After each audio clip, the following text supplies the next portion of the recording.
자, 하나님 말씀 요한복음 21장 15절부터 17절까지 말씀 같이 읽겠습니다. 요한복음 21장 15절부터 17절. 자, 시작. 그들이 아침을 먹은 후에 예수께서 시몬 베드로에게 물으시기를 요한의 아들 시몬아, 네가 이들보다 나를 더 사랑하느냐 하시니 그가 예수께 말하였다. 예, 주님, 제가 주님을 사랑하는 줄을 주께서 아십니다. 예수께서 그에게 말씀하시기를 내 어린 양들을 먹여라 하셨다. 예수께서 다시 그에게 두 번째 말씀하시기를 요한의 아들 시몬아, 네가 나를 사랑하느냐 하시니 그가 예수께 말하였다. 예, 주님, 제가 주님을 사랑하는 줄을 주께서 아십니다. 예수께서 그에게 말씀하시기를 내 양들을 쳐라 하셨다. 예수께서 그에게 세 번째 말씀하시기를 요한의 아들 시몬아, 네가 나를 사랑하느냐 하시니 예수께서 그에게 세 번째 네가 나를 사랑하느냐라고 말씀하심으로 그가 근심이 되어 말하였다. 주님, 주께서는 모든 것을 아십니다. 제가 주님을 사랑하는 줄을 주께서 아십니다. 예수께서 그에게 말씀하시기를 내 양들을 먹여라. 아멘. 자, 예수님께서는 베드로에게 첫 번째, 네가 이들보다 나를 더 사랑하느냐라고 물으셨습니다. 네가 이들보다 나를 더 사랑하느냐? 이 질문이 담고 있는 의미는 이것일 것입니다.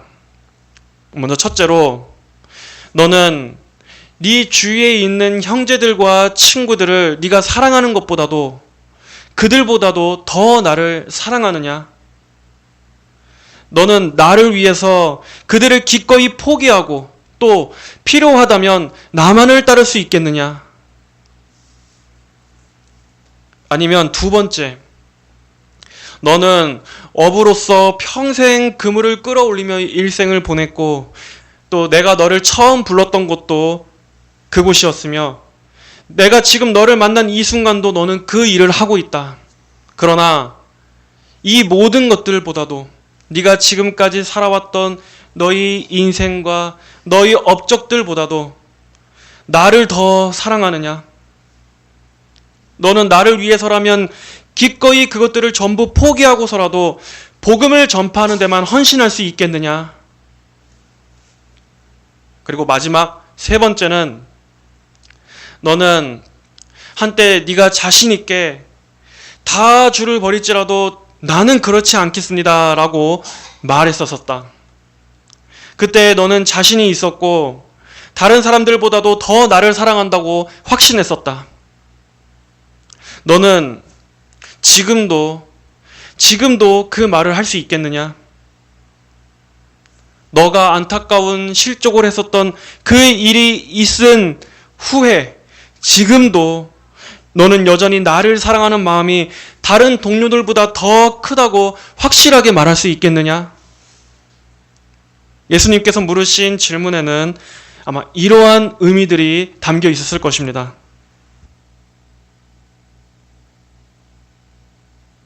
예수님은 지금 베드로를 책망하고 계신 게 아닙니다. 오히려 그렇게 치명적인 죄로 넘어졌어도 여전히 너희 마음 안에 나를 사랑하는 마음이 변함이 없는지, 여전히 변함 없는지를 물어보시는 것입니다. 베드로는 말합니다.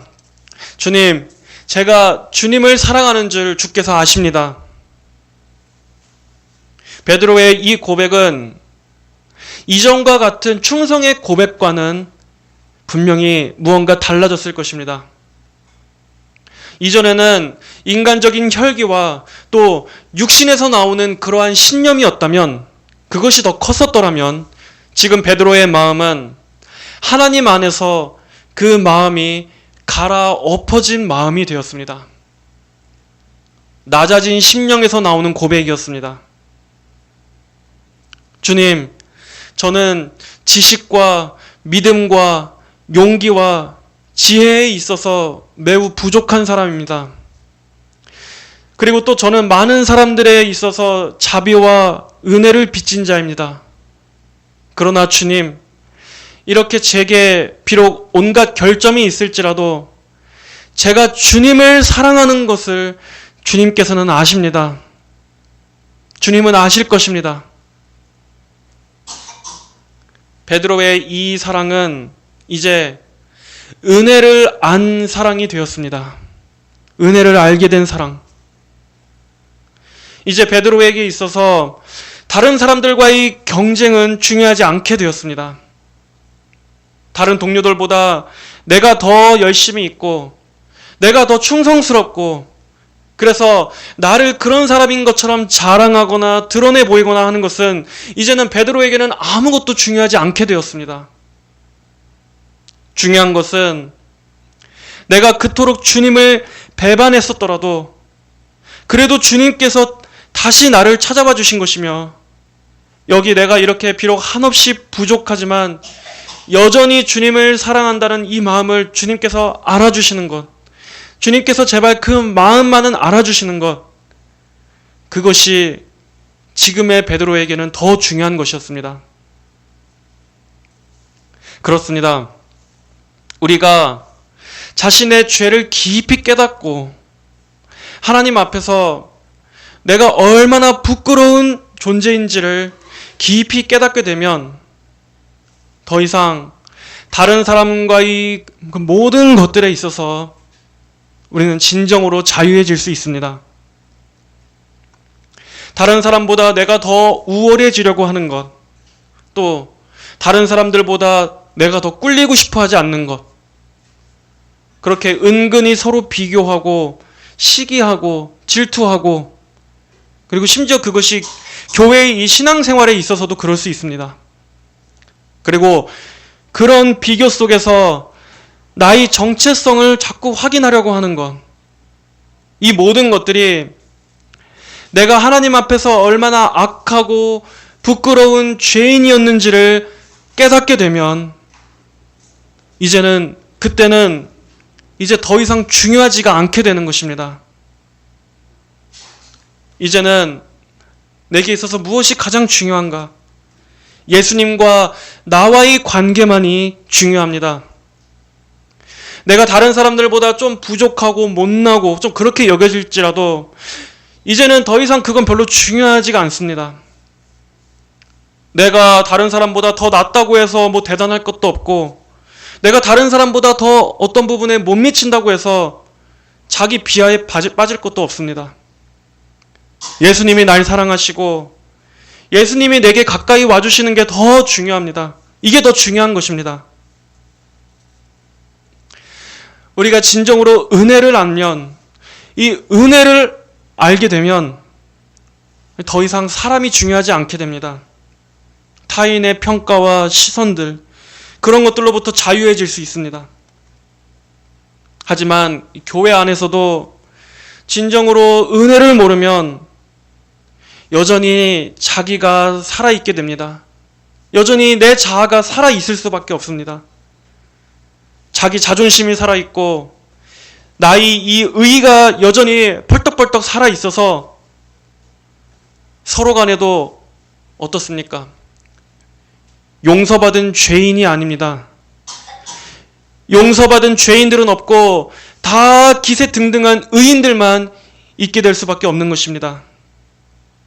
자기 의의 갖고서 그 더러운 걸레 조각만도 못하는 그런 자기 의의 갖고서 서로들 자랑하고 있는 그런 바리새인들 같은 교만한 교인들만 가득하게 되는 것입니다. 우리에게 필요한 것은 죄인 괴수 같은 내게 베풀어 주신 하나님의 그 용서의 은혜가 임하는 것입니다. 그리스도의 피가 이 죄인을 덮어주시는 은혜가 필요한 것입니다. 참으로 그 은혜가 임한다면 과연 그 앞에 누가 자기 자신을 주장할 수가 있겠습니까? 누가 다른 이들보다 내가 더 높다고 그렇게 말할 수 있겠습니까? 사람이 진정으로 겸손해지고 그 마음이 하나님 앞에 완전히 항복되려면 이처럼 성령을 통해서 주님의 그 용서의 은혜를 입어야 하는 것입니다. 성령의 역사가 있어야 하는 것입니다.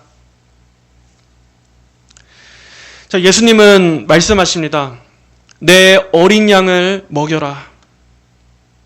자, 예수께서 다시 그에게 두 번째 말씀하시기를 요한의 아들 시몬아 네가 나를 사랑하느냐 하시니 그가 예수께 말하였다. 예 주님, 제가 주님을 사랑하는 줄을 주께서 아십니다. 예수께서 그에게 말씀하시기를 내 양들을 쳐라.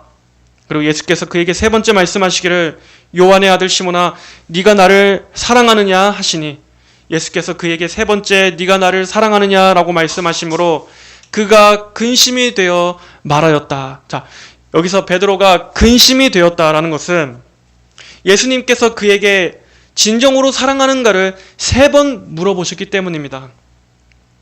그런데 이 3번 물으신 것을 통해서 베드로는 어떤 게 떠올랐습니까? 자신이 예수님을 3번 부인했던 사실이 떠올라서 그가 근심하고 괴로웠던 것입니다. 그러나 예수님께서는 베드로의 그 죄를 드러내놓고 그를 고통스럽게 하시기 위한 것이 아니라 베드로가 3번 부인했던 죄를 예수님께서 3번 덮으신, 예수님께서 완전히 그의 죄를 용서하신다라는 의미로 3번 물으신 것입니다. 그리고 다시 이어서 주님께서는 모든 것을 아십니다. 제가 주님을 사랑하는 줄을 주께서 아십니다. 그리고 마지막에 예수께서 그에게 말씀하시기를 내 양들을 먹여라 라고 하셨습니다.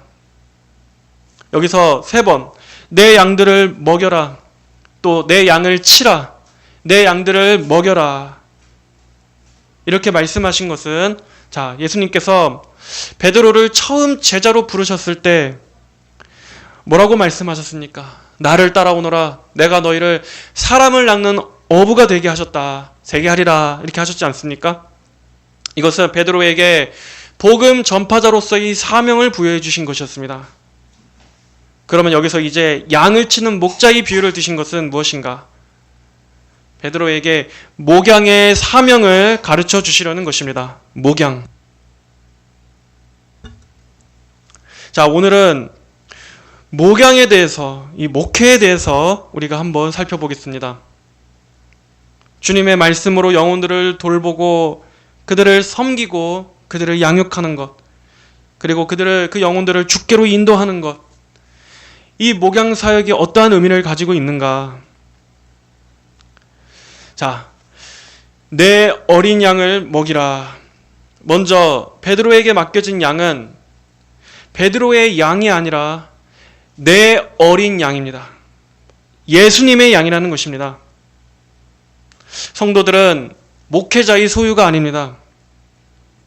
예수님의 핏값으로 산 예수님의 소유, 예수님의 양들입니다. 자, 사도행전 20장 28절에서는 말씀합니다.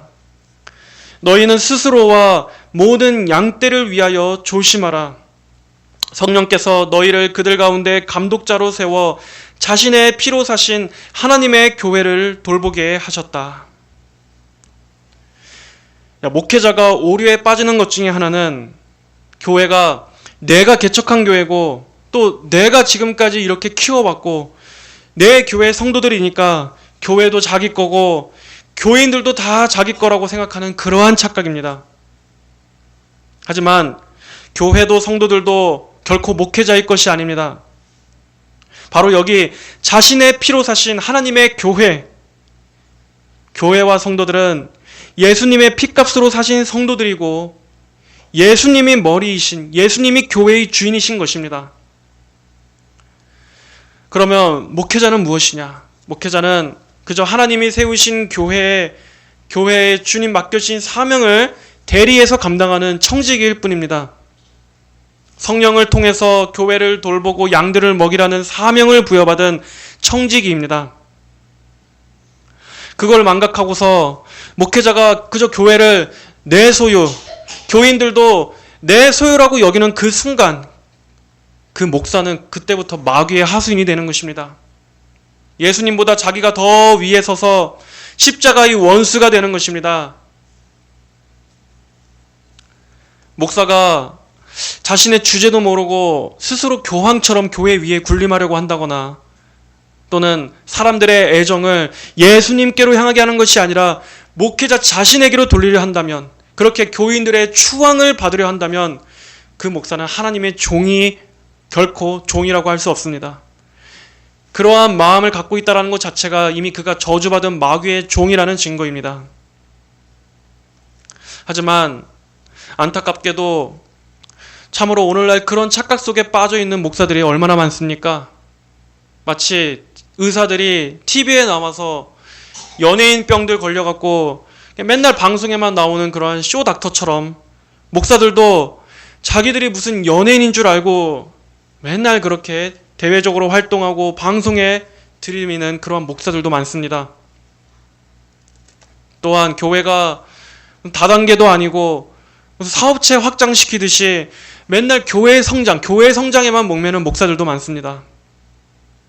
그 밖에 정말 차마 말로 다 할 수 없을 정도로 그렇게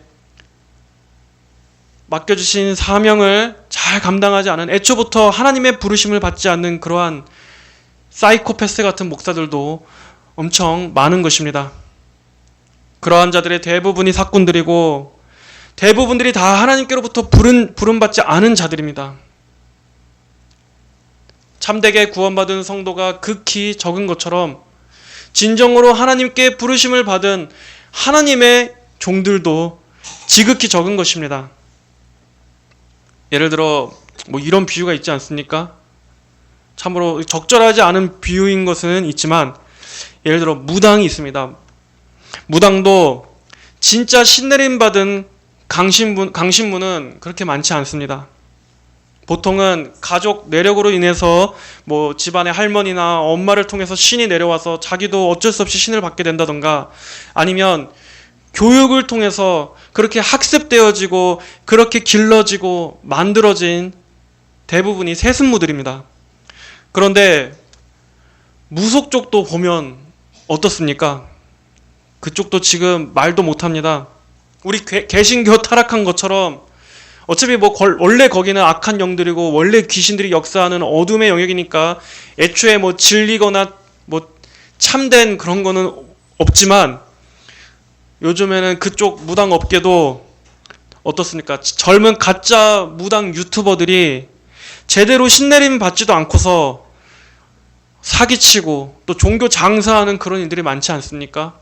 MG 무당, 또 요즘에 뭐 그런 얘기도 있지 않습니까? 취업률이 낮아지면서 젊은 20, 30대 애들이 무당이 더 많이 늘었다고. 태반이 다 가짜입니다. 원래 무당들은 다 귀신들이고 가짜지만은 그 중에서도 더 그러니까 그 퀄이 낮아졌다는 겁니다. 하지만 뭐 거기는 원래 뭐 마귀 역사하는 곳이고 거기 비판할 거 없이 지금 기독교도 딱 그 꼴이라는 것입니다. 젊은 사역자들이 성령으로 거듭나지도 않고 진정으로 정말 하나님의 그러한 은혜를 체험하지도 않고서 또 거기다가 또 신학도 이상한 신학을 배워갖고 교회가 어쩌고 기독교가 어쩌고 그렇게 섣불리 사역에 뛰어드는데, 그래서 어떤 결과를 가져옵니까? 교회도 망치고 영혼들도 망치고 하는 그러한 재앙으로 지금 교회도 영적으로 바닥을 기고 있는 그러한 상황인 것입니다. 하지만 예수님께서 부여해 주신 이 사명은 너무나 존귀하고 너무나 신성한 사명입니다. 예수님께서는 또 내 어린 양을 먹이라고 하셨습니다. 이 어린 양에서 어린이라고 하는 것은 예수님의 양들의 특성을 말합니다. 말 그대로 믿은 지 얼마 안 된 새신자들부터 포함해서 신앙이 약한 자들, 또 아직 영적으로 어리고 연약해서 오랜 인내의 목양이 필요한 그러한 성도들이 믿음의 장성한 분량에 이르기까지 자라날 수 있도록 그들의 성숙과 또 그들의 신앙의 강건함을 위해서 돌보고 가르쳐야 할 그 모든 그러한 것들이 필요한 모든 신자들을 말하는 것입니다. 즉 예수님께서 우리를 대하듯이, 주님께서 우리를 대하듯이 오랜 시간 인내와 사랑과 긍휼로서 예수님께서 맡겨주신 양들을 돌봐야 하는 것입니다. 그렇다면 이 양들의 특성은 어떻습니까? 우선 양은 연약합니다. 또 양은 목자가 잘 인도하지 않으면 항상 길을 잃기가 쉽습니다. 그리고 또 양은 자기 스스로 자기를 방어할 그 어떠한 무기도 없습니다. 맹수나 주변 위험한 상황에 있어서 특별히 외부의 위험에 취약한 특성을 가지고 있습니다. 그렇다고 해서 양이 아주 순순히 고분고분 말을 잘 듣는 동물이냐? 그렇지도 않습니다. 아주 고집스럽고 또 지능도 그렇게 좋지 못하고 아주 말도 잘 안 듣습니다. 그렇기 때문에 이 양을 대하는 데 있어서는 많은 인내가 요구되는 것입니다. 아주 세심한 돌봄이 필요한 것입니다. 그러한 것을 어떻게 이 같은 인간인, 죄를 가진 같은 연약한 이 인간이 그러한 하나님의 양들을 돌볼 수가 있겠습니까? 사람 안에서는 결코 나올 수 없습니다. 사람이 가진 힘과 능력으로는 결코 이 사명을 감당할 수가 없는 것입니다. 오직 위에서부터 주셔야만 하는 것입니다. 위에서부터 주셔야만 감당할 수 있는 그러한 사랑, 그러한 것들이 필요하고 또 그 목양의 과정에 있어서 사람에게로부터 오는 많은 고통도 동반될 것입니다. 저도 신앙생활을 하면서 교회 안에서도 서로 간에 얼마나 척을 질 수 있는지, 서로 같이 신앙생활을 잘 했어도 갑자기 어떠한 순간에 그 좋았던 관계가 완전히 깨져서 서로 원수가 돼버리고 서로 싸우고 미워하게 되고 교회가 막 진영이 나뉘어서 다투게 되고 갈라지게 되는 그러한 것들을 여러 번 경험해 보았습니다. 그러면서 참 우리가 예수님을 믿고 또 같은 교회의 성도고 형제 자매고 하나님의 영적인 한 가족이라고 하면서도 참 어떠한 결정적인 일 앞에 그러한 문제가 교회가 생기면 그랬던 사람들이 서로 간에 얼마나 잔인해질 수 있는가, 정말 서로 간에 그 몸되었던 것이 얼마나 쉽게 깨어질 수 있는가 하는 것을 참 여러 번 경험하고 또 개인적으로도 또 많은 마음에 상처가 되기도 했었습니다. 그래서 정말 한때는 제가 거의 신학 공부 막바지에 다다랐을 때 그때도 한번 그런 경험을 크게 하고 나서 진짜 더 이상은 안 되겠다, 내가 신학을 포기해야겠다라고 생각했던 적도 있었습니다. 생각이 아니라 정말 실제로 그렇게 결정을 지을 정도로 이제 내가 진짜 그만둬야겠다. 그러니까 하나님에 대한 뭐 감정이 상한 것도 아니에요. 하나님도 안 싫고 복음에 대한 마음이 변한 것도 아닌데 사람이 너무 싫은 거예요. 사람이. 그러니까 차라리 나 혼자 그냥 신앙생활 하는 게 낫지, 내가 이렇게 신학을 공부해서 목사가 돼서 그 사람에게 복음을 전한다고 하는 거, 그러니까 사람을 상대해야 된다는 게 너무 싫은 거예요. 그래서 제가 정말 마지막에 한 번은 하나님, 이번에는 제발 절 막지 말아주세요. 저는 이제 정말 안 할 겁니다. 저는 이미 이렇게 딱 99%가 제 결정이 딱 섰고 나머지 1%의 어떤 정말 기적적인 뭔가 하나님의 강권적인 게 있지 않는 이상 하나님, 저는 이제 안 할 겁니다. 그렇게 생각할 정도로 그랬던 적이 있었습니다. 그 정도로 사람이 너무 무섭고 이 사람 자체에 대한 애정이 아예 안 생기는 거예요. 그만큼 이 사람을 상대로 한다는 게 너무나 어려운 일입니다. 가뜩이나 우리가 뭐 여기에 뭐 다 같이 우리 뭐 돈 벌려고 모였습니까? 직장 생활입니까? 차라리 그런 거라면은 뭐 서로 간에 뭐 더럽고 치사해도 돈 생각해서 이 악물고 참고라도 하지만 이 교회는 참 이게 묘한 곳입니다. 교회는 이 인간의 영혼을 상대로 하는 곳 아닙니까? 이 교회 안에 모인 사람들은 다 어떤 사람들입니까? 하나님 앞에 타락한 죄인들이 모인 곳입니다. 우리가 이 세상에서 돈 벌고 사람 상대하는 그것도 정말 가장 힘든 일인데 하나님께 적대적인 그 인간의 마음을, 그 영혼을 상대로 목회를 한다는 것은 얼마나 힘든 일이겠습니까? 참 이게 웃긴 게 사람들이 다른 데 가서는 예의도 차리고 격식도 차리고 참 조심조심해요. 근데 이 교회에 와서만큼은 하나님 앞에서도 제 멋대로고 목회자한테도 제 멋대로고 내가 얼마든지 여기다가 다른 교회로 옮겨도 되니까는 그냥 완전히 그냥 자기의 이 악한 본성 그대로 해버리고 나가는 일들이 허다합니다. 특히 이 영혼이 하나님을 만나러 오는 곳 아닙니까? 영혼이 구원받는 곳 아닙니까? 그러면 또 마귀가 얼마나 역사하겠습니까? 얼마나 마귀가 극도로 방해하겠습니까?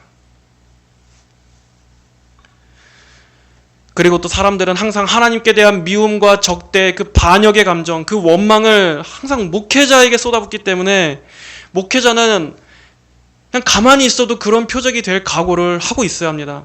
항상 그런 위치에 서 있을 수밖에 없습니다. 그래서 사실 육적으로는 전혀 좋을 게 없습니다. 그리고 항상 이 사람의 배신과 늘 사람이 떠나가는 것에 대해서도 익숙해질 수밖에 없고 사람들로부터 비난과 욕먹는 것들 그리고 또 이렇게 외로울 수밖에 없는 목회자는 어쨌든 홀로 자기 스스로 다 드러내놓고 할 수 없는 그러한 것들이 있기 때문에 목회자 자신의 내부적으로나 또 교회적으로나 사람에게서부터 오는 그런 많은 공격들에 둘러싸여 있습니다. 그 리차드 백스턴가 어떤 분이 누가 말했었는데 예를 들어 성도에게는 귀신이 하나 붙으면 목회자에게는 귀신이 수십 수백이 공격한다고 제가 어디선가 읽은 기억이 있습니다. 왜냐하면 목사 하나를 쓰러뜨리면 교회 하나가 무너지는 건 아무것도 아니니까 목회자 하나를 넘어뜨리면 성도들을 수십 수백 명을 흩어버리는 건 아무것도 아니니까 마귀는 특히 사역자들을 넘어뜨리고 무너뜨리려고 모든 힘과 수단과 지혜를 총동원해서 공격하는 것입니다. 그렇기 때문에 그만큼의 어려움을 각오해야 하는 것입니다. 사람들의 비난에도 익숙해져야 되고 욕먹는 거에도 익숙해져야 되고 자신을 완전히 버려야 되는 한마디로 그냥 십자가 안에서 그냥 나는 완전히 그냥 죽었다. 난 못 박혀 죽었다 하는 정도의 각오가 필요한 것입니다. 세상에 대해서도 죽어야 되고 죄에 대해서도 죽어야 되고 철저히 예수님 십자가를 바라보면서 그냥 좁은 생명길만 간다 하는 이 각오가 그래서 많은 고난과 훈련, 환난을 당해야 하고 또 특별히 사람을 의지하거나 사람에게 구걸하지 말아야 합니다. 그러기 위해서 오랜 시간 혼자 있는 것들을 견뎌야 합니다. 홀로 외롭고 고독함을 이겨내야 하는 훈련을 견뎌야 합니다. 그래서 사람에 있어서 초연해져야 합니다. 여러분, 사람을 의지하고 사람에게 기대게 되면 그 사람이 떠나게 되면 외로움을 느끼게 됩니다. 그러면 외롭다 보면 어떻게 됩니까? 죄를 짓게 되는 것입니다. 목회자도 일반 교인들도 외롭고 다들 혼자 있는 걸 못 견뎌서 죄의 눈이 돌아가게 되는 거 아닙니까?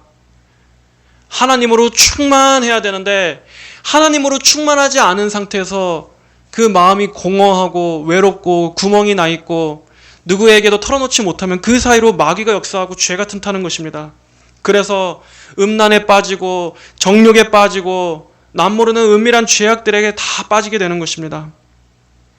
그 모든 것이 사람에게 의지하려고 하는 것이기 때문입니다. 사람에게 구걸하고 사람에게 가서 도움을 요청하고 사람을 의지하고 그렇게 하면서 사람의 눈치를 보게 되는 것입니다. 그러면 어떻게 되냐? 나중에는 사람에게 매여 질질 끌려다닐 수밖에 없습니다. 사람의 종이 될 수밖에 없는 것입니다. 여기에서 완전히 초연해져야 합니다. 또 예수님께서는 내 어린 양을 먹이라 하셨습니다. 먹여라. 여기서 이 양들을 먹이라는 것은 단순히 물리적인 먹이를 주는 것을 넘어서 영적인 공급과 양육을 말하는 것입니다.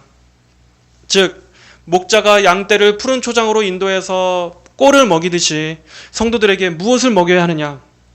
바로 우리의 참된 영혼의 양식인 하나님의 말씀을 먹이라 하는 것입니다.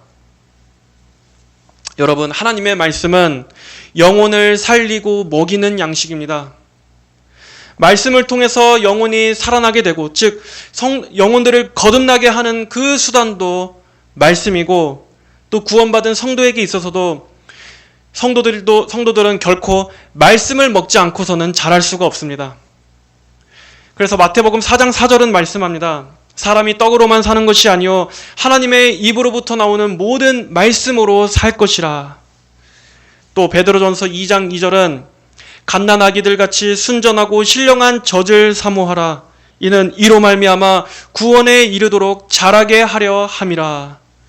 성도들은 이 말씀의 젖을 통해서만이 자라날 수 있고, 또 항상 이 말씀으로 양육받고 지도받으며 말씀의 훈계를 따라가며 결국 구원에 이르는 그 최종 완성까지 성도들이 자라나게 되는 것입니다. 이만큼 하나님의 말씀을 먹이는 것은 목회자에게 있어서 가장 중요한 의무입니다. 말씀을 먹이는 것은 설교와 또 성경 공부, 그리고 교리 교육 등의 이런 구체적인 실천을 통해서 하나님 말씀에 있는 유익한 모든 것들을 성도들에게 가감없이 먹이고 가르쳐야 합니다. 특히 우리가 다시 한번 또 이 청교도의 모범을 요즘 계속 자꾸 보고 있는데, 청교도들은 어땠는가?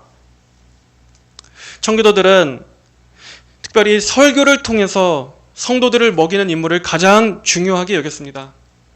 성도들을 개인 신방과 또 그들의 영적 상태를 깊이 살피는데 아주 주의를 기울이면서도, 또 이렇게 공적인 예배 때 성도들을 다 앞에 놓고 이러한 설교를 통해서 성령께서 각 영혼들에게 주시고자 하시는 그러한, 성령께서 하시는 그러한 영혼의 돌봄, 그러한 목회에 있어서 이 설교를 엄청나게 중요하게 여겼다는 것입니다. 단순히 하나님의 말씀을 설명하거나 전달하고 그저 그냥 가르치는 행위를 넘어서 설교가 영혼을 살리고 죄인을 회심시키고 목마른 자들을 하나님의 은혜의 샘으로 이끌어주는, 죄인들을 예수 그리스도의 그 십자가 보혈의 샘으로 나와 그 보혈의 샘에 잠기게 하며 또 영혼을 먹이는 그 푸른 초장으로 인도하는데 이 설교가 가장 강력한 은혜의 수단이라고 여겼기 때문입니다. 그래서 토마스 왓슨은 말했습니다. 설교는 영혼을 위한 하나님의 식탁이다. 설교는 영혼을 위한 하나님의 식탁이다. 하나님께서 우리의 영혼을 먹이시기 위해 차려놓으신 그러한 은혜의 식탁이라는 것입니다. 또 토마스 브룩스는 하나님은 설교를 통해 죽은 자를 살리시고 산 자를 거룩하게 하신다라고 말했습니다. 하나님은 설교를 통해서 단순히 목회자가 말하는 것이 아니라, 사람의 말이 아니라 목회자가 하나님의 말씀을 바르게 대언할 때 그 말씀을 들어 효력 있게 역사하시는 진리의 영이신 성령께서 말씀을 통해 죽은 자를 건지시는 그러한 수단으로서 여겼다는 것입니다. 그리고 구원받은 자들, 산자들에게 있어서는 거룩하게 하신다. 말씀을 통해서 훈육을 받고 말씀을 통해서 하나님을 알아가면서 또 말씀을 통해 죄를 깨닫고 회개하는 그러한 것들을 통해 성도들을 성화시켜 나가는 과정에서도 이 설교를 중요하게 사용하셨다. 그래서 청교도 목사들은 설교를 엄청 중요하게 여겼기 때문에 설교에 많은 힘을 기울였으며, 설교를 하나의 영혼을 위한 전쟁이라고 여겼습니다. 단순히 설교를 하는 이 시간이 그저 그냥 목사가 성도들에게 가르치는 것이 아니라 죄에 사로잡혀 있고 마귀에게 사로잡혀 있고 죄와 저 사망 권세 아래 사로잡혀 있는, 묶여 있는 그들을 떼내서 하나님께로 이끌기 위한 영혼의 전장, 그것이 바로 이 설교 시간이라고 여겼던 것입니다. 그래서 그들은 설교 사역을 직업적으로 하는 것이 아니라 하나님의 임재 앞에서 행하는 사역으로 여겼습니다. 저는 개인적으로 정말 우리가 이 사람의 영혼과 양심에 설교한다는 것이 무엇인지를 우리가 배우려 한다면 종교개혁자들과 또 청교도들, 18세기 복음주의자들에게 가서 배워야 한다고 생각합니다. 그들로부터 배워야 한다고 생각합니다. 물론 그렇다고 해서 또 거기에만 머물러 있으면 당연히 안 되죠. 만약 거기에 머물러 있으면 실제로 그렇게 하지도 못할 뿐더러, 그렇게 한다고 해도 오늘날 성도들의 이 정서와 이런 세계관에는 맞지 않고 거기에만 머물러 있으면 이게 죽은 골동품 끌어안고 있는 것밖에 안 됩니다. 거기서 유익한 것들을 우리가 배워서 오늘날 이 시대에 먹여야 할 진리로 우리가 더 발전시켜야겠죠. 청교도들은 정말 영혼들이 진정으로 들어야 할 말씀을 가감없이 전했습니다. 진짜 영혼이 먹어야 할 말씀들을 가감없이 전했습니다. 예를 들어 내일이 온다. 그리고 그들은 지옥에 있다. 내일이 오고 그들은 지옥에 있다. 이게 설교 제목이에요. 청교도가 했던 설교 제목. 요즘 시대 일반 교회에서 이러한 주제들에 대해서 들어볼 수 있는 곳이 있겠습니까?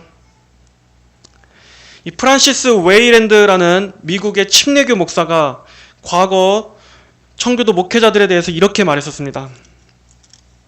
목사들이 사역에 임하는 방식에 관해 명백한 사실 하나는 그들의 최고 목적이 인간을 하나님께로 회심시키는 것이었다는 것이다. 그들은 소위 경험적 설교에 탁월한 사람이었다. 그들은 복음 진리의 영향 아래에서 인간의 영혼에 대해 많은 것을 이야기했다.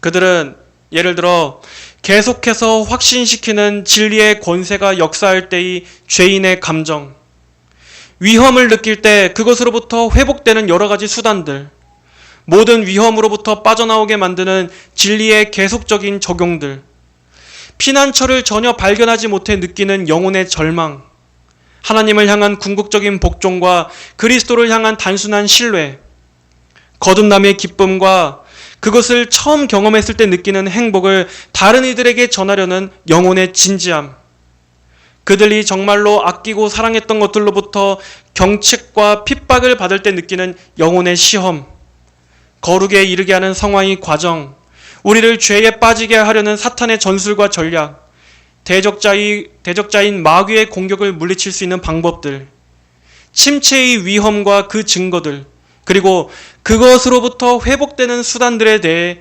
그들은 많은 것을 이야기했다. 그러나 이러한 설교자가 이제는 사라지고 있는 것 같다. 그만큼 과거의 청교도 목회자들이 영혼을 돌보고 먹이는 데 있어서 그들을 바른 신앙으로 인도하는 데 있어서 아주 탁월했다는 것입니다. 목회자에게 엄청나게 중요한 능력인 인간의 영혼 안에 일어나는 그 활동, 거기에 대한 깊은 이해가 있었다는 것입니다. 그래서 청교도 설교를 보면은 정말 그 사람의 영혼, 그 인간, 죄인 안에서 벌어지는 그 마음, 여러 가지 심경들, 그리고 구원받은 성도들이 신앙생활하면서 겪게 되는 많은 시험과 또 마귀의 공격과 유혹들, 그러한 마음의 이러한 것들에 대해서 마치 지도를 펼쳐놓는 것처럼 엄청나게 세밀하게 다루었습니다. 그러한 것들을 우리가 배워야 한다는 것입니다. 오늘날에는 청교도 하면은 무슨 정광훈이 무슨 청교도 신앙 이렇게 얘기하는데, 여러분 그건 엄청난 오해입니다. 진짜 정광훈 같은 사람이 청교도를 내거는 것 자체가 아주 정말 불쾌하고 그거야말로 정말 마귀가 뿌린 가라지입니다. 절대 그 사람은 정치적인 걸 떠나서라도 아무리 그 사람이 우파 이런 얘기를 해도 적어도 청교도 이름을 그렇게 내거는 거는 진짜 그건 마귀짓입니다.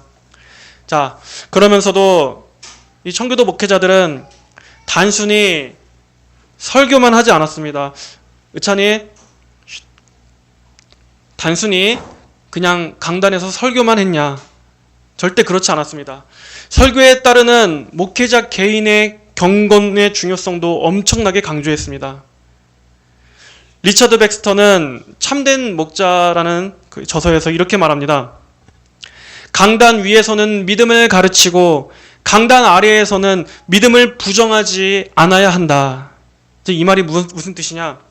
목회자가 강단 위에서는 하나님을 믿으라고 막 거룩하게 선포하면서 정작 강단 아래에 내려와서 목회자 개인의 일상의 삶은 그 믿음을 스스로 무너뜨리는 모순된 삶을 살지 말아야 한다는 것입니다. 또 존 오웬도 이렇게 말했습니다. 사람들은 우리가 설교한 대로가 아니라 우리가 살아낸 대로 설교를 듣는다. 그만큼 목회자의 개인의 이 경건의 싸움과 목회자 자신이 하나님의 말씀을 위해 고군분투한 그런 목회자의 인격이 담겨있지 않는 설교, 삶이 뒤따르지 않는 설교는 외식이고 위선일 뿐이며, 경건의 능력이 뒤따르지 않는 설교는 사람을 잠시 그 귀는 감동시킬 수 있어도 하나님을 기쁘시게 할 수는 없다는 것입니다. 또 로버트 맥체인도 거룩한 목사는 하나님의 손에 들린 강력한 무기라고 말했습니다. 목사가 먼저 거룩한 성도가 되어야 되고 영혼들에 대한 사랑으로 불타올라야 하며 하나님의 말씀을 온전히 따르고자 하는 그러한 하나님을 위해 자신을 먼저 내어 던져야 한다는 것입니다. 또 한 가지 더, 이들은 엄청난 기도의 사람들이었다는 것을 우리가 알아야 합니다. 물론 이 사람들도 뛰어난 지성의 소유자이기도 했지만 무엇보다 그들에게서 우리가 배워야 할 점은 경건한 기도의 사람들이었다. 그 무엇보다도 기도의 열심이었다 하는 것을 알아야 하는 것입니다.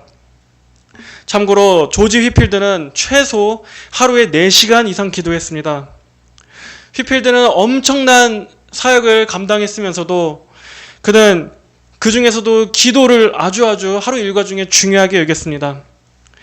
최소 4시간이고 또 때로는 반나절 내내, 그리고 사역으로 인해서 너무나 바쁠 때는 하루 종일 이동하면서 계속 기도하는 생활을 이어갔던 것입니다. 로버트 머리 맥체인도 최소 4-5시간 이상 기도했었고, 조나단 에드워즈와 또 데이비드 브레이너드와 같은 그러한 분들도 기도의 사람들이었습니다. 로이드 존스 목사님도 설교를 준비한 후에 또 준비 과정과 준비한 이후에 있어서 하루에 4-5시간 이상 기도했다고 합니다. 이렇게 오늘날과 같이 인간이 갖고 있는 재능과 또 인본주의적인 여러 가지 기획력과 프로그램으로 목회한 것이 아니라 이들은 하나님의 일을 하는 데 있어서 그 무엇보다도 전적으로 중요한 것은 바로 하나님의 능력으로 덧입는 것, 그것이 얼마나 중요한지를 알았던 사람들이었다는 것입니다. 그러므로 우리는 이들에게서 이러한 기도의 열심을 배워야 합니다.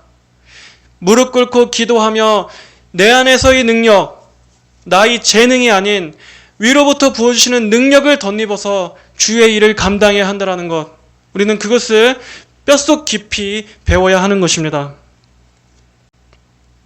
이러한 것들을 생각해 봤을 때 예수님께서 한 명의 인간에게 이 목양이라는 귀한 엄청난 사명을 맡겨주신 것은, 이 일은 결코 하나님의 크신 은혜와 도우심이 아니고서는 일개의 사람이 감당할 수 없다는 것을 다시 한번 깨닫게 되는 부분입니다.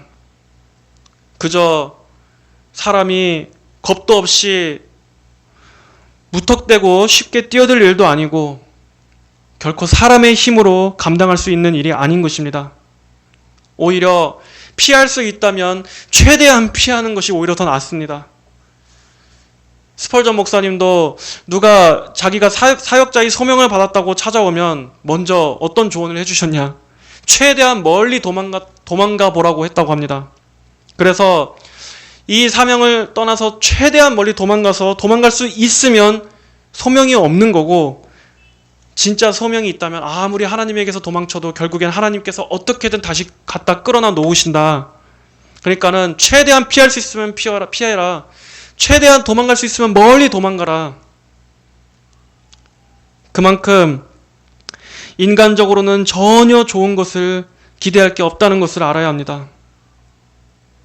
우리의 혈과 육이 좋아할 일은 전혀 없습니다. 그럼에도 하나님의 위로와 격려가 있고 전능하신 하나님의 능력의 팔이 있고 성령의 임재가 함께 하심으로 우리의 모든 보상은 다 하나님 안에서 저 천국에 가서 보상을 받을 것이므로 우리는 그것을 바라보며 힘을 낼 수가 있는 것입니다. 세상에서는 찌꺼기 같은 취급을 받을지라도 영혼을 주께로 인도하고 한 영혼이 회심하여, 한 죄인이 회심하여 예수님 안에서 새 생명을 입는 그 구원을 보는 것이 우리의 가장 큰 기쁨이자 보람이기 때문에 우리는 오직 여기에 만족을 두고 이 일을 감당하는 것입니다.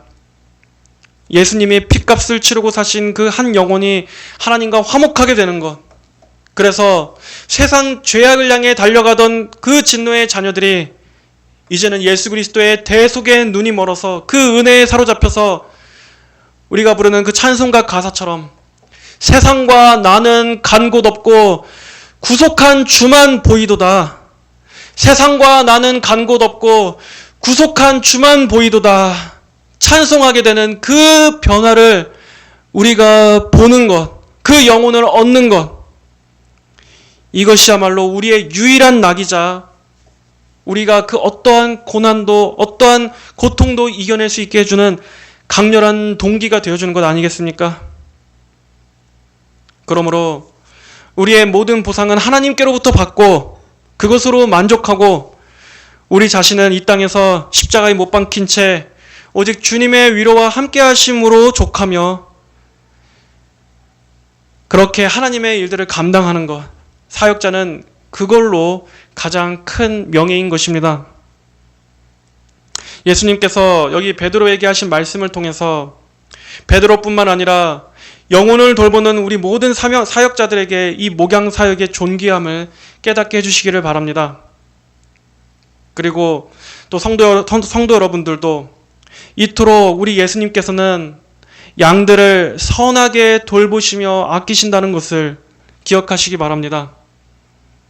하나님께서는 그 양들을 먹이시고 또 양들을 돌보시고 입히시고 섬세하게 주님께로 주께 돌아오는 그날까지 인도하시기 위해서 사랑으로 품어주십니다. 예수님의 양들은 주님의 사랑을 받는 대상입니다. 이 사실을 기뻐하시면서 우리 성도들과 또 목회자가 함께 예수님을 더욱더 사랑하고 주님을 바라보면서 좁은 생명길을 걸어가는 그것을 기꺼이 걸어가는 우리 모든 성도 여러분들 되시기를, 그러한 교회가 되기를 주님의 이름으로 간절히 축복합니다. 다 함께 기도합시다. 하나님 아버지 감사합니다. 오늘은 내 어린 양들을 먹여라, 또 내 양을 쳐라, 내 양을 먹여라 라고 말씀하신 예수님의 말씀에 우리가 집중하여 주님의 말씀을 살펴보았습니다. 아버지 하나님, 사실 그렇습니다. 참으로 제가 주제넘게 이러한 목양에 대해서 이렇게 말씀을 전했지만 아버지, 사실 저부터가 너무나 턱없이 부족하고 아직 아무것도 모릅니다. 저희 교회도 어떠한 면에서는 아직 목양이 시작된 게 아니기 때문입니다. 아직 저희 교회는 주께서 보내주신 양들이 없고 이렇게 비어 있지만, 그러나 하나님, 어떠한 것이 하나님께서 기뻐하시는 목양인지는, 주님 어떠한 것이 주께서 기뻐하신지는 제가 조금이나마 알고 있습니다. 하나님, 사람을 기뻐하고 또 사람을 높이는 그러한 것이 아니라 정말 예수님의 소명을 받아서 주께서 기뻐하시는 참으로 주님의 양들을 주님의 말씀으로 먹이고 입히고 돌봐서 영혼들을 주께로 향하게 하는 그러한 목회를 할 수 있도록 은혜를 베풀어 주시옵소서. 아버지 하나님, 저희 교회에도 하나님께서 예정하신 양들을 보내주시고, 그리하여 이 연약한 또 저희와 또 연약한 우리 모든 교인들이 함께 모여 주께서 기뻐하시는 그러한 교회가 되어질 수 있도록 하나님 은혜를 베풀어 주시옵소서. 하나님, 생명이 있게 하여 주시고 생명의 꼴이 있게 하여 주셔서 그 꼴을 먹기 위해 영혼들이 주 앞에 나아올 수 있는 그러한 저희 교회가 되게 하여 주시옵소서. 감사하며 살아계신 예수님의 이름으로 기도하였습니다. 아멘.